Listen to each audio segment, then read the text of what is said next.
ನಮ್ಮ ದೇಹದ ಮೇಲೆ ಬೇರೆ ಬೇರೆ ತರದ ಪ್ರಭಾವ ಬೀರುತ್ತೆ ಅನ್ನೋದನ್ನ ನಾವು ಕೇಳಿರ್ತೀವಿ. ಅಂತ ಟೈಮ್ನಲ್ಲಿ ಆಯುರ್ವೇದ ಒಂದು ಸೊಲ್ಯೂಷನ್ ಅನ್ನೋದ್ರ ಬಗ್ಗೆ ನಾವು ಆಲೋಚನೆ ಮಾಡಿರ್ತೀವಿ.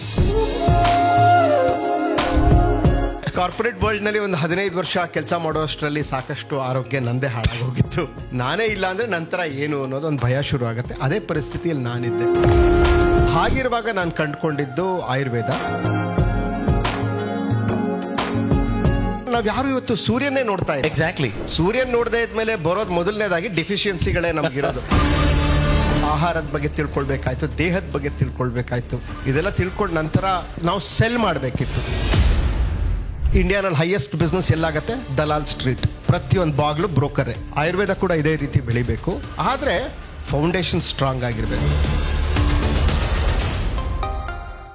ಮೊದಲಿಗೆ ಈ ಆಯುರ್ವೇದಿಕ್ ವೆಲ್ನೆಸ್ ಅನ್ನೋ ಒಂದು ಕ್ಷೇತ್ರ ಯಾಕಾಗಿ, ಹೇಗೆ ನೀವು ಸ್ಟಾರ್ಟ್ ಮಾಡಿದ್ರಿ, ಅಂಡ್ ಅದನ್ನ ಒಂದು ಉದ್ಯಮ ಅಂತ ನೋಡಿದಾಗ ಈಗಿರೋ ಅವಕಾಶಗಳು ಅಥವಾ ಸವಾಲುಗಳು? ನಾನು ಆಕ್ಚುಲಿ ಮಾರ್ಕೆಟಿಂಗ್ ಫೀಲ್ಡ್ ಅಲ್ಲಿ ಇರುವಂತವನು. ನನಗೂ ಹೆಲ್ತ್ ಕೇರ್ಗೂ ತುಂಬಾ ಏನು ಸಂಬಂಧ ಇಲ್ಲ, ಸ್ವಂತ ಹೆಲ್ತ್ ಬಿಟ್ಟು. ಕಾರ್ಪೊರೇಟ್ ವರ್ಲ್ಡ್ ನಲ್ಲಿ ಒಂದು 15 ವರ್ಷ ಕೆಲಸ ಮಾಡೋಷ್ಟರಲ್ಲಿ ಸಾಕಷ್ಟು ಆರೋಗ್ಯ ನಂದೇ ಹಾಳಾಗೋಗಿತ್ತು.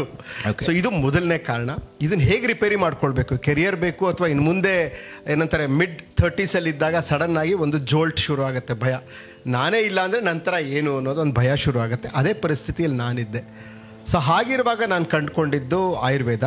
ಸೊ ಅದಾದ ನಂತರ ಇನ್ನೂ ಒಂದು 5 ವರ್ಷದ ಪರಿಶ್ರಮ ಬೇಕಾಯಿತು ಕೆಲವನ್ನ ಅಳವಡಿಸ್ಕೊಳ್ಳೋಕ್ಕೆ, ನಮ್ಮ ಜೀವನದಲ್ಲಿ ಅಳವಡಿಸ್ಕೊಂಡಿದ್ದ ನಂತರ ಅದನ್ನೇ ಯಾಕೆ ಕೆರಿಯರ್ ಆಗಿ ಮಾಡ್ಕೊಳ್ಬಾರ್ದು ಅನ್ನೋದೊಂದು ಉದ್ದೇಶ ಬಂತು. ನಂತರ 20 ವರ್ಷ ಕಾರ್ಪೊರೇಟ್ ವರ್ಲ್ಡನ್ನು ಬಿಟ್ಟು ಮೈಸೂರಿಗೆ ಶಿಫ್ಟ್ ಆಗಿ ನಂತರ ಒಂದು ಉತ್ತಮವಾದಂಥ ಒಂದು ಕನ್ಸಲ್ಟೆಂಟ್ನ ನಾವು ಜೊತೆಗೆ ಕರ್ಕೊಂಡು ಈ ಬಿಸ್ನೆಸ್ನಲ್ಲಿ ಹೇಗೆ ಬಿಸ್ನೆಸ್ ಅಂತ ಹೇಳಿದ್ರೆ ತಪ್ಪಾಗಲ್ಲ, ನಾನು ಚಾರಿಟಿ ಅಂತೂ ಖಂಡಿತ ಮಾಡ್ತಾ ಇಲ್ಲ. ಯಾಕೆಂತಂದರೆ ಎಂಡ್ ಆಫ್ ದ ಡೇ ನನ್ನ ಹೊಟ್ಟೆಪಾಡನ್ನು ನಾನು ನೋಡ್ಕೊಳ್ಳೇಬೇಕು. ಸೊ ಇದನ್ನು ಒಂದು ಒಳ್ಳೆ ಬಿಸ್ನೆಸ್ ಆಗಿ ಮಾಡಬೇಕು ಅನ್ನೋ ಒಂದು ಉದ್ದೇಶದಿಂದ ಆರೋಗ್ಯಸಿರಿ ಆಯುರ್ವೇದ ಹುಟ್ಕೊಳ್ತು. ಎಷ್ಟು ಪವರ್ಫುಲ್ ಅಥವಾ ಎಷ್ಟು ದೊಡ್ಡ ಅವಕಾಶ ಇದು, ಜನರ ಅಕ್ಸೆಪ್ಟೆನ್ಸ್ ಹೇಗಿದೆ ಈಗ ಆಯುರ್ವೇದದ ಕಡೆಗೆ? ನಮ್ಮ ಪರಿಕಲ್ಪನೆಗಳೇ ಏನೇನೋ ಇರುತ್ತೆ ಆಯುರ್ವೇದದ ಬಗ್ಗೆ. ಕೆಲವರು ಫಸ್ಟ್ ಕೇಳಿದ್ರೆ ಆಯುರ್ವೇದ ಸ್ಲೋ ಅಲ್ವಾ ಅಂತ, ಈ ಥರದ್ದು ಒಂದು ಭಾವನೆ. ಆಯುರ್ವೇದದಲ್ಲಿ ಮೆಟಲ್ಸ್ ಇದೆಯಾ ಅಂದರೆ ಏನಂತಾರೆ, ವಿಷ ಕಾರಕ ಬ್ಲಡ್ ಇದೆಯಾ, ಇನ್ನೊಂದಿದೆಯಾ, ಈ ಥರ ಪ್ರಶ್ನೆಗಳೇ ಜಾಸ್ತಿ. ಉತ್ತರ ಕಂಡು ಹಿಡ್ಕೊಳ್ಳೋದು ಕಮ್ಮಿ ಆಗಿರುತ್ತೆ. ಸೊ ಇಲ್ಲಿ ಎಲ್ಲೋ ಒಂದು ಭಾಗ, ಒಂದು ಪಾಪ್ಯುಲೇಷನ್ ಏನಿರುತ್ತೆ ಯಾವತ್ತು ಸೀಕರ್ಸ್ ಇರ್ತಾರೆ, ಅಂದರೆ ಉತ್ತರವನ್ನು ಹುಡ್ಕೊಂಡು ಹೋಗುವಂಥದ್ದು ಅವ್ರ ಜೀವನದಲ್ಲಿ ಒಂದು ಸೀಕರ್ಸ್ ಇದ್ದೇ ಇರ್ತಾರೆ. ಹಾಗಾಗಿ ಆಯುರ್ವೇದದ ಇವತ್ತು ಒಂದು ಡಿಮ್ಯಾಂಡ್ ಖಂಡಿತ ಹೆಚ್ಚಿದೆ. ಈಗ ನನ್ನ ಈ ಬಿಸ್ನೆಸ್ನಲ್ಲೇ ಸಾಕಷ್ಟು ಉನ್ನತವಾದಂಥ ಸ್ಥಳದಲ್ಲಿರುವಂಥ ಡಾಕ್ಟರ್ಗಳೇ ಅಂತ ಇಟ್ಕೊಳ್ಳಿ ಅಥವಾ ಎಂಥ ಪ್ರೊಫೆಷನಲ್ಲೇ ಅಂತ ಇಟ್ಕೊಳ್ಳಿ, ಪರ್ಸ್ನಲ್ ವೆಲ್ತ್ಗೆ ಅಂತ ಬಂದಾಗ ಅಥವಾ ಹೆಲ್ತ್ಗೆ ಅಂತ ಬಂದಾಗ ಆಯುರ್ವೇದದ ಕಡೆ ಅವ್ರು ಎಲ್ಲೋ ಒಂದು ಕಡೆ ಭಾಗೇ ಇರ್ತಾರೆ. ಇದರಲ್ಲಿ ನಮ್ದು ಏನೇ ಪರಿಕಲ್ಪನೆಗಳಿದ್ರೆ ಅಲ್ಲಿ ಇನ್ನೂ ಉತ್ತರಗಳು ಸರಿ ಕಂಡುಕೊಂಡಿಲ್ಲ ಅನ್ನೋದು ಒಂದೇ ಕಾರಣ ಹೊರತು ಅದೇ ಸತ್ಯ ಆಗಿರಕ್ಕೆ ಸಾಧ್ಯ ಇಲ್ಲ ಅಂತ ಅನ್ಸುತ್ತೆ. ಈಗ ಆಯುರ್ವೇದದ ಮೇ ಬಿ ಪೆನಿಟ್ರೇಷನ್ ಅನ್ಬೋದು, ಅದು ಎಷ್ಟರ ಮಟ್ಟಿಗೆ ಬೆಳವಣಿಗೆ ಆಗಿದೆ ಅಥವಾ ಬದಲಾಗಿದೆ? ಮೊದಲಿಗೆ ಇಟ್ ವಾಸ್ ಜಸ್ಟ್ ಏನಂತಾರೆ ಒಂದು ಫ್ಯಾಸಿನೇಷನ್ನು, ಏನಂತಾರಲ್ಲ ಆಯುರ್ವೇದ ಇದು ಏನಂತಾರಲ್ಲ ನಮ್ಮದೇ ದೇಸಿ ಅನ್ನೋದು ಒಂದು. ನಂತರ ಅಲ್ಲಿಂದ ಶುರು ಆದಂಥ ಒಂದು ಎಕ್ಸ್ಪೋಜರ್ ಅಷ್ಟೇ. ನಂತರ ಆಹಾರದ ಬಗ್ಗೆ ತಿಳ್ಕೊಳ್ಬೇಕಾಯ್ತು, ದೇಹದ ಬಗ್ಗೆ ತಿಳ್ಕೊಳ್ಬೇಕಾಯ್ತು. ಇದೆಲ್ಲ ತಿಳ್ಕೊಂಡು ನಂತರ ಹೇಳಿದಾಗ ಅವಾಗ ಸ್ವಲ್ಪ ನೀವು ಹೇಳಿದಾಗೆ ಸ್ವಲ್ಪ ಪ್ರಮಾಣದಲ್ಲಿ ಎಲ್ಲೋ ಒಂದು ಕಡೆ ನಾವು ಸೆಲ್ ಮಾಡಬೇಕಿತ್ತು. ಅಂದರೆ ಎಲ್ಲೋ ಒಂಚೂರು ಈ ಕಾನ್ಸೆಪ್ಟನ್ನ ಸೆಲ್ ಮಾಡೋದು ಅಂತಾರೆ. ಓಕೆ. ನಂತರ ದಿವಸಗಳಲ್ಲಿ ಇವತ್ತಿಗೆ ನಾನು ಹೇಳಬೇಕು ಅಂತಂದರೆ ಈಗ ಆಯಿತು 12 ವರ್ಷ ಆಯಿತು, 13ನೇ ವರ್ಷದ ಜರ್ನಿನೇ ನಮ್ಮ ಜರ್ನಿ. ಅಂದರೆ ನಾನು ಡಾಕ್ಟರ್ ಅಲ್ಲ, ದಯವಿಟ್ಟು ಅರ್ಥ ಮಾಡ್ಕೊಳ್ಳಿ. ಒಬ್ಬರು BA-MS ಮಾಡಿ ಡಾಕ್ಟ್ರಾಗಿ ಈ ಪ್ರೊಫೆಷನ್ಗೆ ಬರೋದ್ರಲ್ಲಿ ಅದರಲ್ಲಿ ಯಾವುದೂ ವಿಪರ್ಯಾಸವಿಲ್ಲ. ಆದರೆ ಬೇರೆ ಪ್ರೊಫೆಷನಲ್ ಇರೋರು ಈ ಪ್ರೊಫೆಷನ್ಗೆ ಬಂದು ಇದು ಪ್ರತ್ಯೇಕವಾಗಿ ನಾನೇನು ಮಾಡ್ತಾ ಇಲ್ಲ, ಡಾಕ್ಟರ್ ಅವ್ರ ಜೊತೆಗೆ ಸೇರ್ ಮಾಡ್ತಾ ಇರೋವಂಥದ್ದು, ಒಂದು ಆಯುರ್ವೇದಿಕ್ ಡಾಕ್ಟರ್ನ ಇನ್ವಾಲ್ವ್ ಮಾಡ್ಕೊಂಡು ಮಾಡ್ತಾ ಇರೋವಂಥದ್ದು. ಸೊ ಇದರಲ್ಲಿ ಸಾಕಷ್ಟು ನಮ್ಮ ಜರ್ನಿ ಏನಿದೆ ಮಾರ್ಪಟ್ಟಿದೆ. ಕೇವಲ ಈಗ ನಮ್ಮದೇ ತೊಗೊಂಡ್ರು 15x 20x ಅಷ್ಟು ಬೆಳವಣಿಗೆ ನಾವು ಈಗಾಗಲೇ ಇದರಲ್ಲಿ ಕಂಡುಕೊಂಡಿದ್ದೀವಿ. ಅದು ನಮ್ಮ ಬ್ರ್ಯಾಂಡನ್ನು ಬಿಲ್ಡ್ ಮಾಡ್ತಾ ಮಾಡ್ತಾ ಅದು ಬೆಳವಣಿಗೆ ಸಾಧ್ಯ ಆಗಿದೆ. ಈ ಕಾನ್ಸೆಪ್ಟ್ ಸೆಲ್ಲಿಂಗ್ ಅನ್ನೋದು ಇಂಪಾರ್ಟೆಂಟಾ ಅಥವಾ ಅದಕ್ಕೊಂದು ಫಂಡಮೆಂಟಲ್ ರಿಕ್ವೈರ್ಮೆಂಟ್ ಇರುತ್ತಾ? ಸೊ ಕಾನ್ಸೆಪ್ಟ್ ಸೆಲ್ಲಿಂಗ್ ನಿಮ್ಮ ಬಿಸ್ನೆಸ್ನಲ್ಲಿ ನೀವು ಹೇಗೆ ಇಂಪ್ಲಿಮೆಂಟ್ ಮಾಡಿದ್ರಿ ಅನ್ನೋದು ಹೇಳಿದ್ರೆ ಮೇ ಬಿ ಅವ್ರಿಗೂ ರಿಲೇಟ್ ಮಾಡ್ಕೊಳ್ಳೋಕೆ ಹೆಲ್ಪ್ ಆಗುತ್ತೆ. ಓಕೆ, ನನ್ನ ಬಿಸ್ನೆಸ್ಗೆ ಈ ಕಾನ್ಸೆಪ್ಟ್ ಹೆಲ್ಪ್ ಆಗುತ್ತೆ. 90s ಅವಾಗ ಏನಾಗಿದೆ, ನಾರ್ಮಲ್ ಆಗಿ ಜನರಲ್ ಪ್ರಾಕ್ಟೀಸ್ ಅನ್ನೋದು ಅತಿ ಹೆಚ್ಚಿತ್ತು.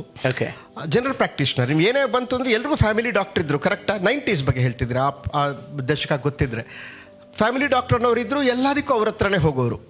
ಆಗ ಸೂಪರ್ ಸ್ಪೆಷಲಿಸ್ಟ್ ಮಾತ್ರ. ಸ್ಪೆಷಲಿಸ್ಟ್ ಅಂದರೆ ಸರ್ಜನ್ ಇರ್ಬೋದು, ಆರ್ಥೋಪೆಡಿಕ್ ಡಾಕ್ಟರ್ ಅಂತ ಅಷ್ಟೇ ಇತ್ತು. ಸೂಪರ್ ಸ್ಪೆಷಾಲಿಟಿ ಅನ್ನೋದು ಇರಲಿಲ್ಲ. ಆಗಿನ್ನು ಎಮರ್ಜಿಂಗ್. ನೀವು ಬೆಂಗಳೂರು ಅಂತ ಸಿಟಿನಲ್ಲಿ ನೋಡಿದಾಗ ಮೊದಲನೇ ಕಾರ್ಡಿಯಾಲಜಿಸ್ಟು, ಮೊದಲನೇ ನ್ಯೂರೋ ಸರ್ಜನ್ ಅಂತ ಅವ್ರು ಬಂದಿದ್ದ ಒಂದು ಟೈಮ್ ಪೀರಿಯಡ್ ಅದು ಇಂಡಿಯಾನಲ್ಲಿ, ಬೆಂಗಳೂರಿನಲ್ಲಿ ಮೂಲವಾಗಿ. ಇಲ್ಲಿ ಆಗ ಕಾನ್ಸೆಪ್ಟ್ಸ್ ಡಯಾಬಿಟೀಸ್ ಅನ್ನೋದಿರ್ಬೋದು, ಲೈಫ್ ಸ್ಟೈಲ್ ಡಿಸಾರ್ಡರ್ ಅನ್ನೋದಿರ್ಬೋದು, ಈ ಥರ ಕಾನ್ಸೆಪ್ಟ್ಗಳು ಇದನ್ನ ಚಿಕಿತ್ಸೆ ಮಾಡೋಕ್ಕೆ ಒಂದು ಕಾನ್ಸೆಪ್ಚುಲಿ ಅದಕ್ಕೆ ಒಂದು ಮೆಡಿಸಿನ್ ಅನ್ನ ಕೊಡ್ತಾ ಬಂದರು. ಎಲ್ಲರೂ ಕೇಳಿರ್ಬೋದು ಈಗಾಗಲೇ ನೀವು, ಆಸ್ಪಿರಿನ್ ಅನ್ನ ನಿಮ್ಮ 40 ವರ್ಷ ಆದಮೇಲೆ ನೀವು ತೊಗೊಂಡ್ಬಿಡಿ, ನಿಮ್ಮ ಹಾರ್ಟ್ ಅಟ್ಯಾಕ್ ಬರೋ ಸಂಭವವನ್ನು ಇಳಿಸ್ಕೊಳ್ಬಹುದು. ಇದೊಂದು ಕಾನ್ಸೆಪ್ಟ್ ಇದು. ಓಕೆ, ಸೊ ಈ ರೀತಿಯಾಗಿ ಸೋ ಮೆನಿ ಇವತ್ತಿಗೆ ಚಿಕಿತ್ಸೆ. Vitamin D is also conceptual thing. ಈಗೆಲ್ಲ ನೀವು ಇಂಡೋರ್ ಇರ್ತೀರಾ, ವೈಟಮಿನ್ ಡಿ ತಗೊಳ್ಳಿ. ಸತ್ಯ ಇಲ್ಲ ಅಂತಿಲ್ಲ, ಸತ್ಯ ಇದೆ. ಯಾಕಂದ್ರೆ ನಾವು ಯಾರು ಇವತ್ತು ಸೂರ್ಯನೇ ನೋಡ್ತಾ ಇಲ್ಲ. ಎಕ್ಸಾಕ್ಟ್ಲಿ, ಸೂರ್ಯನ್ ನೋಡದೆ ಇದ್ಮೇಲೆ ಬರೋದು ಮೊದಲನೇದಾಗಿ ಡಿಫಿಷಿಯನ್ಸಿಗಳೇ ನಮಗಿರೋದು. ಆಹಾರ ಪದ್ಧತಿನೂ ಎಲ್ಲೋ ಹೋಗ್ಬಿಟ್ಟಿದೆ, ಯಾವುದೋ ಮೂಲೆ.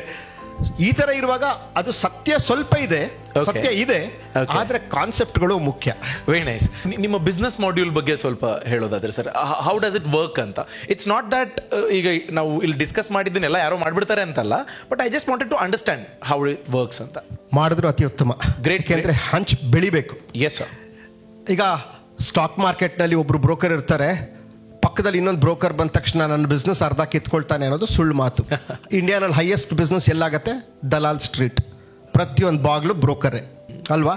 ಎಲ್ಲಿ 100 ಮೆಡಿಕಲ್ ಶಾಪ್ ಇರುತ್ತೆ ಅಲ್ಲಿ ಎಲ್ರಿಗೂ ಬಿಸ್ನೆಸ್ ಆಗುತ್ತೆ. ಸೊ ಎಷ್ಟು ಹೆಚ್ಚುತ್ತೆ. ರೆಸ್ಟೋರೆಂಟ್ಸ್ ಇವತ್ತು ಕೆಫೆ ಎಲ್ರಿಗೂ ಗೊತ್ತು. Everyone wants to be one way or the other way wants to do a cafe. Ayurveda ಕೂಡ ಇದೇ ರೀತಿ ಬೆಳಿಬೇಕು, ಆದರೆ ಫೌಂಡೇಶನ್ ಸ್ಟ್ರಾಂಗ್ ಆಗಿರಬೇಕು. ಓಕೆ, ಮೂಲತಃ ಆಪರ್ಚುನಿಟಿ ಬಗ್ಗೆ ಹೇಳ್ತೀನಿ. Wellness is the biggest opportunity. ಮೊದಲನೇದಾಗಿ ಬರುವಂಥದ್ದು ವೆಲ್ನೆಸ್ ಅನ್ನೋದು ಬಿಗ್ಗೆಸ್ಟ್ ಆಪರ್ಚುನಿಟಿ. ಇವತ್ತು ಯಾರು ಸ್ಟ್ರೆಸ್ ಇಲ್ಲದೆ ಇದ್ದಾರೆ? ಒಂದು ಸ್ಟ್ರೆಸ್ ಇರ್ಬೋದು, ಅಥವಾ ನಾರ್ಮಲ್ ಸ್ಟ್ರೆಸ್ ಅಂದರೆ ಇವತ್ತು ಸ್ಕೂಲ್ಗೆ ಹೋಗೋ ಮಕ್ಳಿಗೆ ಸ್ಟ್ರೆಸ್ ಇದೆ ಆಯ್ತಾ. KGಗೆ ಸೇರಿಸಿದಾಗ ಅವ್ರಿಗೆ ಅಲ್ಲಿ ಕೌನ್ಸಿಲರ್ ಇರ್ತಾರೆ. ನೀವು UKG ಅಪ್ಪರ್ KG ನೋಡಿ, ಮನೆಯಲ್ಲಿ ಬಹಳ ಅವ್ರ ಮೇಲೆ ಎಕ್ಸ್ಪೆಕ್ಟೇಷನ್ ಇದೆ, ಟೀಚರ್ಸಿಂದ ಎಕ್ಸ್ಪೆಕ್ಟೇಷನ್, ಅಷ್ಟೇ ಸ್ಟ್ರೆಸ್ ಬಿಲ್ಡಪ್ ಆಗೋಗಿರುತ್ತೆ. ಸೊ ಈ ರೀತಿ ಬೆಳೆದ್ಮೇಲೆ ಹೇಳೋಂಗೆ ಇಲ್ಲ ಬಿಡಿ, ಕಾಂಪಿಟೇಟಿವ್ ಲೈಫ್ ಇರುತ್ತೆ. ಸೊ ಸ್ಟ್ರೆಸ್ ಸಾಕಷ್ಟು ಇರುತ್ತೆ. ವರ್ಕ್ ಒತ್ತಡದ ಬಗ್ಗೆ ಹೇಳೋ ಹಾಗೆ ಇಲ್ಲ. ಸೊ ಸ್ಟ್ರೆಸ್ಸನ್ನು ಮೊದಲನೇದಾಗಿ ಹ್ಯಾಂಡಲ್ ಮಾಡುವಂಥದ್ದು ಈ ವೆಲ್ನೆಸ್ ಮಾರ್ಕೆಟ್. ಸಪ್ಲಿಮೆಂಟ್ಸ್ ಇರಬಹುದು, ಬೇಕಾಷ್ಟು ಪದಾರ್ಥಗಳಿರ್ಬೋದು, ಯೋಗ ಕೂಡ ಇರಬಹುದು. ಇವತ್ತು ಯಾಕೆ ಯೋಗ ಇಷ್ಟೊಂದು ಪ್ರಚಲಿತವಾಗಿದೆ? ದೇಹ ನಮ್ಮ ಹಾಗಿದೆ, ಇವತ್ತು ನಮ್ಮ ದೇಹ ಅಲ್ಲಿಗೆ ಬಂದು ನಿಂತಿದೆ. ಸೊ ವೆಲ್ನೆಸ್ ಅನ್ನೋದು ಮೊದಲನೇ ಬಿಗ್ ಆಪರ್ಚುನಿಟಿ. ಈ ವೆಲ್ನೆಸ್ಗೆ 100% ಒಂದು ಡಾಕ್ಟರ್ ಇದ್ರೆ ಚೆನ್ನ, ಬಟ್ ಡಾಕ್ಟರ್ ಇಲ್ಲದೇನೂ ನಡ್ಸೋಕ್ಕೆ ಸಾಧ್ಯ ಇರುತ್ತೆ. ಯಾಕೆಂತಂದರೆ ಇದರಲ್ಲಿ ಒಂದು ಸ್ಟ್ಯಾಂಡರ್ಡ್ OTC ಅಂತಾರೆ, ಓವರ್ ದ ಕೌಂಟರ್. ಇವತ್ತು ಕ್ರೋಸಿನ್ ತೊಗೊಳಕ್ಕೆ ಯಾರ್ದು ಪ್ರಿಸ್ಕ್ರಿಪ್ಷನ್ ಬೇಡ, ಕರೆಕ್ಟಾ? ಸೊ ಅದೇ ರೀತಿಯಾಗಿ ಈ ವೆಲ್ನೆಸ್ಸಲ್ಲಿ ಒಂದು ಅಭ್ಯಂಗ ಅಂತಾರೆ, ಅಂದರೆ ಇದು ಅಥೆಂಟಿಕ್ ಆಗಿರಬೇಕು. ಮೊದಲನೇದಾಗಿ ಒಂದು ಅಭ್ಯಂಗ ಅಂತಂದರೆ ಹೋಲ್ ಬಾಡಿ ರಿಲ್ಯಾಕ್ಸೇಷನ್ ಥೆರಪಿ ಇರ್ಬೋದು, ಅಥವಾ ಒಂದು ಡೆಡ್ ಸ್ಕಿನ್ ರಿಮೂವಲ್ಗೆ ಒಂದು ಉದ್ವರ್ತನ ಅಂತ ಒಂದು ಪೌಡರ್ ಮಸಾಜ್ ಬರ್ಬೋದು, ಅಥವಾ ಧಾರಗಳು ಬರುತ್ತೆ. ಬೇಸಿಕ್ ನಾರ್ಮಲ್ ಹೆಲ್ದಿ ಪರ್ಸನ್ಗೆ probably he would not require a prescription for this. ಆದರೆ ನಂತರ ಒಳಗಿರುವಂಥ ತೊಂದರೆಗಳು ಬಂದಾಗ ಇಲ್ನೆಸ್ ಅನ್ನೋ ಒಂದು ಮಾರ್ಕೆಟ್ ಓಪನ್ ಆಗುತ್ತೆ. ಓಕೆ, ಅಲ್ಲಿ ಒಂದು ಡಾಕ್ಟರ್ ಕನ್ಸಲ್ಟೇಷನ್ ಮೂಲಕ ಒಂದು ಚಿಕಿತ್ಸಾ ಕ್ರಮವನ್ನು ತಗೊಂಡು ಆ ಚಿಕಿತ್ಸೆಯನ್ನು ಪಡ್ಕೊಳ್ಳೋದ್ರ ಮೂಲಕ ಏನಾಗುತ್ತೆ, ಇದು ಒಂದು ಬಿಸ್ನೆಸ್ ಸೈಕಲ್ ಕಂಪ್ಲೀಟ್ ಆಗುತ್ತೆ. ದಯವಿಟ್ಟು ಇದರ ಬಿಸ್ನೆಸ್ ಅನ್ನೋ ಪದಾನ ಬಳಸಿ. ಇದರಲ್ಲಿ ಯಾವುದು ಖಂಡಿತ ಹೇಳ್ಬಿಡ್ತೀನಿ, ಯಾವುದೂ ಚಾರಿಟಿ ಇಲ್ಲ. ಎಂತೆಂಥ ದೊಡ್ಡ ಬ್ರ್ಯಾಂಡೆಡ್ ಹಾಸ್ಪಿಟ್ಲ್ ಇರ್ಬೋದು, ಒಂದು ಎಮರ್ಜೆನ್ಸಿ ರೂಮ್ಗೆ ಯಾರು ಬೇಕಾದ್ರೂ ಹೋಗ್ಬೋದು, ಒಂದು OPDಗೆ ಹೋಗ್ಬೋದು, ನಂತರ ಚಿಕಿತ್ಸೆ ತೊಗೊಂಡು ಸರ್ಜರಿ ಮಾಡ್ಕೊಂಡು ಹೊರಗೆ ಬರ್ಬೋದು. ಅಲ್ಲೂ ಇದೇ ಸೈಕಲ್ಲೇ ಇರೋದು. ಸೊ ಪ್ರತಿಯೊಂದು ಕಡೆ ಸೈಕಲ್ ಇದೇನೆ. ಸೊ ಈ ರೀತಿಯಾಗಿ ವೆಲ್ನೆಸ್ ಮತ್ತು ಇಲ್ನೆಸ್ ಅನ್ನೋದು ಒಂದು, ಇದರಲ್ಲಿ ಮೂರನೇ ಒಂದಿದೆ ಬ್ಯೂಟಿ ಕೂಡ. ಯಾರಿಗೆ ಬೇಡ? ಹೇರ್ ಕೇರ್ ಯಾರಿಗೆ ಬೇಡ? ಸ್ಕಿನ್ ಕೇರ್ ಯಾರಿಗೆ ಬೇಡ? ಅಥವಾ ನಮ್ಮ ಯಾರಿಗೆ ಆಗಲಿ ಒಂದು ಸಣ್ಣ ಸಾಕಷ್ಟು ಬ್ಲೆಮಿಷಸ್ ಅಂತ ಹೇಳ್ಬೋದು, ಏನು ಬೇಕಾದ್ರೂ ಇರ್ಬೋದು, ಎಲ್ರಿಗೂ ಇದ್ದಿದ್ದೆ. ಆಯುರ್ವೇದದಲ್ಲಿ ಕೂಡ ಅದಕ್ಕಿದೆ. ಪೆಡಿಕ್ಯೂರ್ ಮೆನಿಕ್ಯೂರ್ ಕೂಡ ಅಥೆಂಟಿಕ್ ಆಗಿದೆ. ಆನೆಸ್ಟ್ ಆಗಿ ಹೇಳಬೇಕು, ಯಾವ ರೀತಿಯಾಗಿ ನಾವು ನಮ್ಮ ಕೈಗಳನ್ನ ಕಾಲುಗಳನ್ನ, ಇವತ್ತಿಗೆ ಡಯಾಬಿಟೀಸಲ್ಲಿ ಬೇಕಾಗಿರೋದೇ ಕಾಲಿನ ಹೆಲ್ತು. ಎಲ್ಲ ಬಿಸ್ನೆಸ್ಗೂ ಇರುವಂಥದ್ದೇ ಅದೇ ಕೆಲವು ಸ್ಪೆಸಿಫಿಕ್ ಬಾಡೀಸ್ ಇರ್ತವೆ. ಮೊದಲನೇದಾಗಿ ಇದೊಂದು ಹೈಜಿನಿಕ್ ಜಾಗ ಆಗಿರಬೇಕು. ಶಾಪ್ ಅಂಡ್ ಎಸ್ಟಾಬ್ಲಿಷ್ಮೆಂಟ್ ಆಕ್ಟ್ ಅಲ್ಲೂ ಬರೋದ್ರಿಂದ ಶಾಪ್ ಅಂಡ್ ಎಸ್ಟಾಬ್ಲಿಷ್ಮೆಂಟ್ ಲೈಸೆನ್ಸ್ ತಗೊಳ್ಳೋದು, ಟ್ರೇಡ್ ಲೈಸೆನ್ಸ್ ಅಂತ ಹೇಳ್ಬೋದು. ನಾವು ಟ್ರೇಡ್ ಲೈಸೆನ್ಸನ್ನು ಪಡ್ಕೊಳ್ಬೋದು.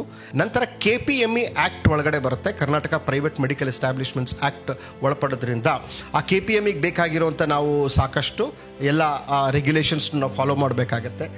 ನಂತರ ಅಷ್ಟಕ್ಕೆ ನಿಲ್ಲಲ್ಲ ಇಲ್ಲಿ, ಇನ್ನು ನಾವು NABH ಅನ್ನೋ ಒಂದು ಸರ್ಟಿಫಿಕೇಶನ್ ಕೂಡ ಬರುತ್ತೆ. ಇದು ನ್ಯಾಷನಲ್ ಹಾಸ್ಪಿಟಲ್ ಅಕ್ರಿಡಿಷನ್. ಇಟ್ಸ್ ಅನ್ ಅಕ್ರಿಡಿಷನ್ ಅಂದರೆ ಗ್ಲೋಬಲ್ ಸ್ಟ್ಯಾಂಡರ್ಡ್ಸ್ ಇರುವಂಥದ್ದು. NABH ಅಕ್ರಿಡಿಷನ್ ಕೂಡ ಪಡ್ಕೊಳ್ಬಹುದು. ಆದರೆ ಒಂದು ಇನ್ಶೂರೆನ್ಸ್ ಕಂಪನಿ ನಿಮ್ಮನ್ನು ರೆಕಗ್ನೈಸ್ ಮಾಡಬೇಕು ಅಂತಂದರೆ ನೀವು KPME ತನಕನೂ ಬರಬೇಕು. ಒಂದು ಮೆಡಿಕಲ್ ಎಸ್ಟಾಬ್ಲಿಷ್ಮೆಂಟ್ ಸೆಂಟರ್ ಆಗಿ ನಡಿಬೇಕಿತ್ತು. ನಿಮ್ಮ ಓವರ್ ಆಲ್ ಇನ್ವೆಸ್ಟ್ಮೆಂಟ್ ಆ್ಯಂಡ್ ನೀವು ಸ್ಟಾರ್ಟ್ ಮಾಡುವಾಗ ನೀವು 20x ಗ್ರೋತನ್ನು ನೋಡಿದಿರಿ ಅಂತ ಹೇಳಿದ್ರಿ.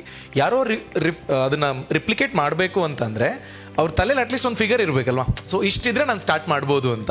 ಸೊ ಅದ್ರ ಬಗ್ಗೆ ನೀವು ಹೇಳ್ಬೋದಾ? ಕ್ಯಾಪಿಟಲ್ ಎಷ್ಟು ಬೇಕಾಗ್ಬೋದು? ಆಯುರ್ವೇದ ಅನ್ನೋದು ಕ್ಯಾಪಿಟಲ್ ಇಂಟೆನ್ಸಿವ್ ಇಂಡಸ್ಟ್ರಿ ಅಲ್ಲ. Okay, it's a service, pure service industry. Capital intensive industry, basic capital ಎಲ್ಲರಿಗೂ ಬೇಕು. ಓಕೆ, ನಂತರ ಬೇಕಾಗಿರೋದು ಹ್ಯೂಮನ್ ಕ್ಯಾಪಿಟಲ್, ಬಿಸ್ನೆಸ್ ಬೆಳೆಯೋಕ್ಕೆ. ಅಂದರೆ ನಾವು ಯಾವ ರೀತಿ ನಮ್ಮ ಹ್ಯೂಮನ್ ಕ್ಯಾಪಿಟಲ್ ಬೆಳೆಸ್ಕೊಂಡು ಜನ ಸರ್ವಿಸ್ ಕೊಡ್ತೀವಿ ಅದು. ಸೊ ಮೊದಲನೇದಾಗಿ ಹೆಚ್ಚು ಕ್ಯಾಪಿಟಲ್ ಬೇಕಾಗಲ್ಲ. 5 ರಿಂದ 10 ಲಕ್ಷದ ಒಳಗಡೆ ಒಂದು ಡೀಸೆಂಟ್ ಎಸ್ಟಾಬ್ಲಿಷ್ಮೆಂಟ್. ಝೀರೋ ಅಂದರೆ ಏನಂತಾರೆ, 0 to 1 ಹೋಗ್ಬೇಕಿದ್ರೆ, 0 to ಬಿಸ್ನೆಸ್ ಯಾವತ್ತು 0 to 1, 1 to 10, 10 to 100. Well put. So ಆ 0 to 1 ಅಲ್ಲಿ ನಮಗೆ ಬೇಕಾಗಿರುವಂಥದ್ದು ಮೊದಲನೇದಾಗಿ ಒಂದು 10 ಲಕ್ಷದ ಒಳಗಡೆ ಕೂಡ ಈ ಬಿಸ್ನೆಸ್ಸನ್ನು ತುಂಬ ಟೈಟ್ ಬಜೆಟ್ ಇತ್ತ 7-8 ಲಕ್ಷದಲ್ಲೂ ನಿಭಾಯಿಸುವಂಥ ಒಂದು ಸಾಧ್ಯತೆ ಇದೆ. ಅದು ಬರೀ ಸೃಷ್ಟಿಗೆ ಮಾತ್ರ, ಓಕೆ, ಬೆಳಿಲಿಕ್ಕಲ್ಲ. ನಂತರ ಬೆಳಿಲಿಕ್ಕೆ ನಿಮಗೆ ಬೇಕಾಗಿರೋದು ನೀವು ಹೇಗೆ ಪ್ರಪಂಚನ ಹೇಗೆ ನಿಮ್ಮನ್ನ ಗಮನಿಸ್ತಾರೆ ಅನ್ನೋದು ಬಹಳ ಮುಖ್ಯ. ಅಲ್ಲಿ ಮಾರ್ಕೆಟಿಂಗ್ ಬಹಳ ಮುಖ್ಯ ಆಗುತ್ತೆ. ಯಾಕೆಂದರೆ ಯಾವತ್ತಿಗೂ ಕಸ್ಟಮರ್ ಎಲ್ಲಿಂದ ಬರ್ತಾರೆ ಅನ್ನೋ ಉತ್ತರ ನಮಗೆ ಗೊತ್ತಿಲ್ಲ ಅಂದರೆ ಯಾವ ಬಿಸ್ನೆಸ್ಸು ನಮಗೆ ಸಕ್ಸಸ್ ಆಗಲ್ಲ. ಮೊದಲನೇದಾಗಿ ಇದು ಕ್ಯಾಪಿಟಲ್ ಬೇಕಾಗಿರುವಂಥದ್ದು ನಿಮ್ಮ ಮೊದಲನೇ ಪ್ರಶ್ನೆ. ನಂತರ ಬೆಳೀತಾ ನೀವು ಸಾಕಷ್ಟು ಏನಂತಾರೆ ಅದನ್ನು ಟೇಬಲ್ ಇರಬಹುದು ಅಥವಾ ನಿಮ್ಮ ವಿಸ್ತಾರ ನೀವು ಬೆಳೆಸ್ಕೊಂಡು ಇದನ್ನು ಸಂಪಾದನೆ ಮಾಡೋದು ತುಂಬ ಕಷ್ಟ ಅಲ್ಲ. I will be very honest with you. ನಮ್ಮ ಮಾರ್ಕೆಟಿಂಗು ಸರಿಯಾದ ಪ್ರಮಾಣದಲ್ಲಿದೆ. ಜನರ ಒಂದು ಅದರದ ಪ್ರತಿಕ್ರಿಯೆನೂ ಚೆನ್ನಾಗಿದೆ ಅಂತಂದರೆ ನೀವೇನು 1.5 ವರ್ಷ 2 ವರ್ಷದಲ್ಲಿ ನಿಮ್ಮ ದುಡ್ಡು ತಗೊಳ್ಳೋದು ಹೆಚ್ಚಲ್ಲ. ಈ ಹಂತಕ್ಕೆ ತಲುಪೋದಕ್ಕೆ ನೀವು ಫೇಸ್ ಮಾಡಿದ challenges are a wonderful lesson learned ಇವ್ರ ಲೈಫಲ್ಲಿ ಹೆಲ್ಪ್ ಆಗುತ್ತೆ ಫ್ಯೂಚರ್ ಬಿಸ್ನೆಸ್ ಓನರ್ಸ್ಗೆ? ದಟ್ 0 to 1 ಆ ಬ್ರ್ಯಾಕೆಟ್ನಲ್ಲಿ ಬರೋರಿಗೆ ಹೆಲ್ಪ್ ಆಗುತ್ತೆ ಅನ್ನೋದ್ರೆ what is that valuable learning ನೀವು ಹೇಳೋದಾದ್ರೆ? ಮೊದಲನೇದು you should be ready to fail. Oh wonderful. Failures ಬೇಕಷ್ಟಿದೆ ಇದರಲ್ಲಿ. ಮೊದಲನೇ ಸತಿ ನಮ್ಮಲ್ಲಿ ಯಾರು ಹೆಂಡತಿ ಅಥವಾ ತಾಯಿ ಅಡುಗೆ ಮಾಡಿಕೊಟ್ಟಾಗ ತಾಯಿ ಅಡುಗೆ ನೋಡ್ರಲ್ಲ ಭಾಳ, ಹಾಗಾಗಿ ಹೆಂಡತಿ ಅಡುಗೆ ಮಾಡಿಕೊಟ್ಟಾಗ ಯಾವತ್ತು ರುಚಿಯಾಗಿರುತ್ತೆ ಅಷ್ಟೇ. ಇದರಲ್ಲೂ ಅಷ್ಟೇ, ಮಾಡ್ತಾ ಮಾಡ್ತಾ ಅದರಲ್ಲಿ ನಾವು ಒಂದು ನಮ್ಮ ನಿಶ್ಚನ್ನ ಕಂಡುಕೊಳ್ತೀವಿ, ಸರಿಯಾದ ಕ್ರಮವನ್ನು ಕಂಡುಕೊಳ್ತೀವಿ. ಅದಕ್ಕಿಂತ ಮುಖ್ಯವಾಗಿ ನಾನು ಒಂದು ವಿಷಯ ಹೇಳ್ತೀನಿ. ಏನು ಅಂತಂದರೆ ಸಹಾಯ ಹೇಗೆ ಪಡ್ಕೊಳ್ಳು. ಅಂದರೆ ನಾನು 10 ವರ್ಷದಲ್ಲಿ ಕಲಿಯೋದನ್ನು ನಾನು 1 ವರ್ಷದಲ್ಲಿ ಕಲಿಬೇಕು ಅಥವಾ 2 ವರ್ಷದಲ್ಲಿ ಕಲಿಬೇಕು? ಇದಕ್ಕೆ ಸಾಧ್ಯವಾಗಿದ್ದು ಒಂದೇ, ಉತ್ತಮವಾದಂಥ ಒಂದು ಮೆಂಟ್ರಿಂಗ್ ಸಿಸ್ಟಮ್. ಮೊದಲನೇದಾಗಿ ನಾವು ಸರಿಯಾದಂಥ ಒಂದು ಕನ್ಸಲ್ಟೆಂಟ್ನ ನಾವು ತೊಗೊಂಡ್ವಿ. ಕನ್ಸಲ್ಟೆಂಟ್ನ ನಾವು ಅಂದರೆ ವಿ ಆರ್ ಬ್ಲೆಸ್ಡ್ ಅಂತಲೇ ಹೇಳಬೇಕು. ಅವರು ನಮ್ಮನ್ನು ಪ್ರತಿಯೊಂದು ಹಂತದಲ್ಲೂ ಹೇಳಿಕೊಟ್ರು. ನನ್ನ ತಲೆನ ಖರ್ಚು ಮಾಡೋಕ್ಕೆ ಬಿಡಲಿಲ್ಲ ಅವರು. ಓಕೆ, ಇದು SOP, ಇದನ್ನು ಮಾಡು, ಇದು ಹೀಗೆ ಮಾಡಬೇಕು ಅಂತ ಹೇಳಿದ್ರು ಕನ್ಸಲ್ಟಿಂಗ್. ನಂತರ ನನಗೆ ಮಾರ್ಕೆಟಿಂಗ್ನಲ್ಲಿ ಮಾಡೋಕ್ಕೆ ಬಂದಾಗ ನನಗೆ ಸಾಕಷ್ಟು ಮೆಂಟರ್ಸ್ ಸಿಕ್ಕಿದ್ರು. ಅದೇ ರೀತಿಯಾಗಿ ನಾನೊಂದು ಪಬ್ಲಿಕ್ ಪ್ಲಾಟ್ಫಾರ್ಮ್ಗಳನ್ನ ಬಳಸ್ಕೊಂಡು ನಾನು ಬಿಸ್ನೆಸ್ ನೆಟ್ವರ್ಕಿಂಗ್ನ ಮಾಡಿಕೊಂಡು ಕಸ್ಟಮರ್ನ ಪಡ್ಕೊಂಡೆ. ಸೊ ಎಲ್ಲ ಕಡೆ ಆಪರೇಷನಲಿ ಆ ಕನ್ಸಲ್ಟೆಂಟ್ನ ಹೆಲ್ಪ್ ಮಾಡಿದ್ರು. ಮೆಂಟ್ರಿಂಗ್ ಸಿಸ್ಟಮಿಂದ ನನ್ನ ಬಿಸ್ನೆಸ್ ಡೆವಲಪ್ಮೆಂಟು ನನಗೆ. ನಿಮ್ಮ ಅಮೂಲ್ಯವಾದ ಸಮಯಕ್ಕಾಗಿ and for the insights thanks a lot for your time. Boss ವಾಲಾ, ಬಿ ದ ಬಾಸ್.